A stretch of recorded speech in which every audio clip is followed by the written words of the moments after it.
Good morning. BSc first year के online class Bharatiya Samaj और शिक्षा के अंतर्गत आपका स्वागत है। आज हम भारतीय समाज और शिक्षा के अंतर्गत पढ़ेंगे। हमारी छोटी यूनिट की शुरुआत हो रही है, जिसका नाम है संवैधानिक उद्देश्य एवं मौलिक अधिकार। इस यूनिट का नाम है संवैधानिक उद्देश्य एवं मौलिक अधिकार। इसके अंतर्गत हम पढ़ेंगे भारतीय संविधान। आज हम क्या पढ़ेंगे? भारतीय संविधान के बारे में पढ़ेंगे इस वीडियो के माध्यम से। भारतीय संविधान है, इसका निर्माण है वो किस आधार पर हुआ, उसका निर्माण किस आधार पर हुआ और ये कैसे इसका निर्माण किस आधार पर हुआ, इसके संबंध में इस वीडियो के अंतर्गत हम विस्तृत जानकारी प्राप्त करेंगे। जब हमारे देश में स्वतंत्रता के पूर्व से ही संविधान की मांग उठने लगी। सर्वप्रथम संविधान की मांग को जागरूक करने वाले, उठाने वाले व्यक्ति थे, वो कौन थे? बाल गंगाधर तिलक थे। उन्होंने ही स्वराष्ट्रीय सत्ता की घोषणा करके संविधान की मांग उठाई थी। इस प्रकार से संविधान की मांग है जो हमारी स्वतंत्रता के पूर्व में भी होने लगी है। और उसके बाद में जब हमारा देश स्वतंत्र हुआ तो एक नए सिरे से एक संविधान निर्माण की योजना बनानी पड़ी, जिसके लिए हमारे देश के अंतर्गत संविधान सभा की एक स्थापना की गई। उस संविधान सभा द्वारा भारत के अंदर हमारे भारत के संविधान को लिखा और वो संविधान है वो वर्तमान समय में हमारे राष्ट्र के अंदर लागू होता है। इस प्रकार से संविधान का निर्माण किस प्रकार से हुआ, इसके संबंध में हम इस वीडियो के माध्यम से जानकारी हम प्राप्त करेंगे। तो जैसे कि संविधान का गठन एक देश के लिए बहुत ही बड़ी चुनौती होती है, खास करके भारत जैसे लोकतांत्रिक देश के लिए, क्योंकि भारत का जो संविधान है वो क्या है? विश्व का सबसे बड़ा संविधान है और यह एक लिखित संविधान है। और इसके साथ में इसके कई ऐसी विशेषता लिए हुए हैं जिसके कारण यह संविधान है जो विश्व के बेहतर देशों, विश्व के विभिन्न देशों से बेहतर है। अतः भारतीय संविधान के संदर्भ में इस प्रकार से कुछ तथ्य हैं। भारतीय संविधान विश्व का सबसे बड़ा संविधान है। पहला तो क्या है? विश्व का सबसे बड़ा संविधान है। जब संविधान का निर्माण हुआ था तब कितने थे? 394 अनुच्छेद थे और 22 भाग थे और इसके और 8 अनुसूचियाँ थी। जबकि वर्तमान के अंदर अनुसूचियों की संख्या वो कितनी हो गई है? 12 हो गई है। इस प्रकार से हम कह सकते हैं कि इतने अनुच्छेद और इतने भाग और इतने अनुसूचियों के कारण जो हमारा संविधान है वो क्या है? एक विश्व का सबसे बड़ा संविधान है। सरकार के संसदीय स्वरूप की व्याख्या की गई है और इस संविधान के अंदर संसद का सरकार अपनी सरकार होती है, उसका जो संसदीय स्वरूप होता है उसकी भी व्याख्या की गई है। इसके अंतर्गत जो कार्यपालिका होती है जिसका संवैधानिक अध्यक्ष तो कौन होता है? हमारा राष्ट्रपति होता है। जबकि इसका वास्तविक अध्यक्ष होता है वो कौन होता है? हमारा प्रधानमंत्री होता है। जबकि राष्ट्रपति नाम मात्र का प्रधान होता है। इस प्रकार से हम कह सकते हैं कि हमारे संविधान के दौरान राष्ट्रपति को इतनी शक्तियाँ दी गई है कि वह देश का सर्वोच्च नागरिक कहलाता है। इसका कौन सा नागरिक कहलाता है? सर्वोच्च नागरिक कहलाता है। और अपनी जो रक्षा प्रतिनिधि जो सेना होती है, तीनों सेना जल थल और वायु सेना, इसका प्रतिनिधित्व भी वही करता है।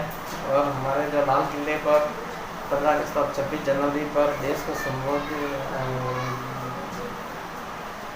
इस प्रकार से देश को संबोधित करने के लिए प्रधानमंत्री भी राष्ट्रीय ध्वज फहरा था। इसी के आधार पर राष्ट्रपति को हम कह सकते हैं कि ये कार्यपालिका का क्या है? संवैधानिक अध्यक्ष। अनुच्छेद 79 के अनुसार अंतर्गत भारत के अंदर एक संसद होगी जिसके 3 अंग होंगे, एक राष्ट्रपति और 2 सदन होंगे। जिसके अंदर पहला हम लोकसभा, दूसरा राज्यसभा, लोकसभा को निम्न सदन भी कह सकते हैं, राज्यसभा को उच्च सदन भी कह सकते हैं। ये मिलकर एक क्या बनेगी? एक संसद का निर्माण होगा। इन तीनों से मिलकर एक संसद का निर्माण होगा। इसी आधार पर अनुच्छेद 74 के अंतर्गत राष्ट्रपति को यह शक्तियाँ दी गई है कि वहाँ अपने मंत्रिपरिषद के सदस्यों से किसी भी कार्य के लिए परामर्श है वो मांग सकता है। सलाह के अनुसार ही वो किसी भी कार्य को करेगा। इसी के अलावा जब संविधान का गठन, भारतीय संविधान का गठन किस योजना के आधार पर हमारे भारतीय संविधान का गठन 1946 के अंतर्गत कैबिनेट मिशन योजना के आधार पर किया गया। कैबिनेट मिशन भारत आया, जिसके अंतर्गत उसी की योजना के आधार पर इसका गठन हुआ है। जब जब भारतीय संविधान का गठन हुआ तब संविधान सभा में कुल सदस्य संख्या कितनी थी? 349 रखी गई, जिसके अंतर्गत 296 ब्रिटिश प्रांतों के अधिकारी थे। इसके अलावा 93 देसी रियासतों के सदस्य थे। इस प्रकार से कुल मिलाकर 290 सदस्य संख्या रखी गई। उसके बाद 1946 के अंतर्गत हमारे देश में क्या होता है, संविधान सभा के चुनाव होते हैं। संविधान सभा के चुनाव होते हैं, जिसके अंतर्गत कांग्रेस हमारे 296 स्थानों पर चुनाव होते थे, जिसके अंतर्गत कांग्रेस ने कितने स्थान जीते? 208 स्थान जीते थे। और इसके अलावा मुस्लिम लीग को केवल मात्र 73 स्थान प्राप्त हुए, जिससे मुस्लिम लीग ने अपने एक अलग से प्रतिनिधित्व, एक राष्ट्र की मांग की कि उनकी सीटें वो कम आई, जिसकी वजह से वह चाहते थे कि वह भारत में नहीं रहना चाहते। तो एक योजना निकाली, माउंट बेटन उस समय भारत के वॉइस रहे थे, तो उन्होंने एक योजना निकाली 3 जून